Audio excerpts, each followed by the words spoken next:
Assalamualaikum warahmatullahi wabarakatuh. Apa kabar adik-adik sekalian? Di video pembelajaran kali ini, kita akan membahas tentang interaksi sosial. Sebagai makhluk sosial, manusia tidak dapat memenuhi kebutuhan hidupnya seorang diri. Manusia membutuhkan bantuan orang lain. Oleh karena itu, setiap orang menjalin interaksi sosial dengan orang lain. Kira-kira apa sih interaksi sosial itu? Interaksi sosial adalah hubungan timbal balik antara dua orang atau lebih. Terdapat 3 jenis bentuk interaksi sosial. Yang pertama, interaksi antar individu. Yang kedua, interaksi antar individu dan kelompok. Yang ketiga, interaksi antar kelompok. Interaksi antar individu adalah interaksi yang terjadi antara dua orang. Contohnya, saling berbincang dengan teman, menyapa tetangga, dan seorang dokter yang mengobati pasien. Interaksi antar individu dan kelompok adalah interaksi seseorang dengan kelompok. Contohnya, seorang guru yang mengajar di kelas, seorang ustadz yang membawa tausiah, dan seorang siswa yang membaca puisi di depan kelas. Interaksi antar kelompok adalah interaksi yang dilakukan antara kelompok yang satu dengan kelompok yang lain. Contohnya, lomba sepak bola antara 2 tim dan 3 kelompok yang sedang bersaing memenangkan permainan.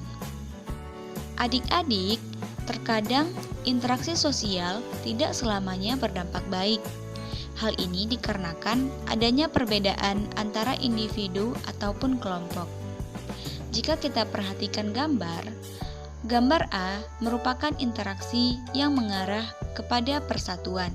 Gambar B merupakan interaksi sosial yang membuat perpecahan. Interaksi sosial pada gambar A merupakan interaksi yang positif dan bermanfaat.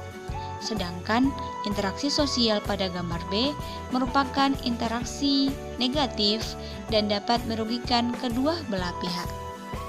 Nah, adik-adik, interaksi untuk menjaga persatuan merupakan interaksi yang baik.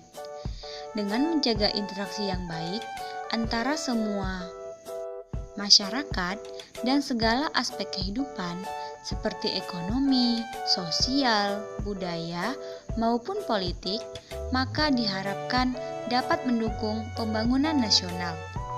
Contoh interaksi sosial yang berdampak baik adalah seperti belajar kelompok dan bergotong royong.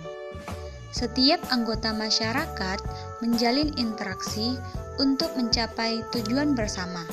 Salah satu tujuan tersebut adalah menciptakan lingkungan yang bersih, aman, dan tentram. Berikut adalah contoh interaksi sosial di lingkungan masyarakat sebagai upaya menciptakan lingkungan yang bersih, aman, tentram, dan terjalin persatuan. Contohnya yaitu yang pertama, mengadakan kerja bakti secara rutin di lingkungan sekitar. Yang kedua, mengadakan ronda malam atau siskamling secara bergantian. Yang ketiga, menyelesaikan permasalahan yang ada di lingkungan dengan cara bermusyawarah. Yang keempat, saling menghormati dan saling menghargai antara perbedaan yang ada. Yang kelima, tidak mengganggu orang lain yang sedang beribadah.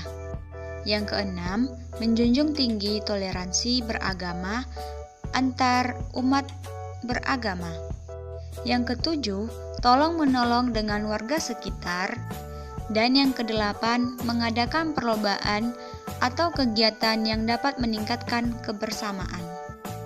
Adik-adik, sebagai makhluk sosial dan tinggal di lingkungan yang bermasyarakat, kita harus senantiasa menjalankan interaksi sosial dengan mengedepankan persatuan. Karena dengan demikian, kita dapat merasakan manfaat dari interaksi sosial yang kita jalankan. Demikianlah video pembelajaran ini. Semoga adik-adik dapat memahami dan dapat mengamalkan dari ilmu yang didapat pada hari ini ya. Tetap semangat. Wassalamualaikum warahmatullahi wabarakatuh.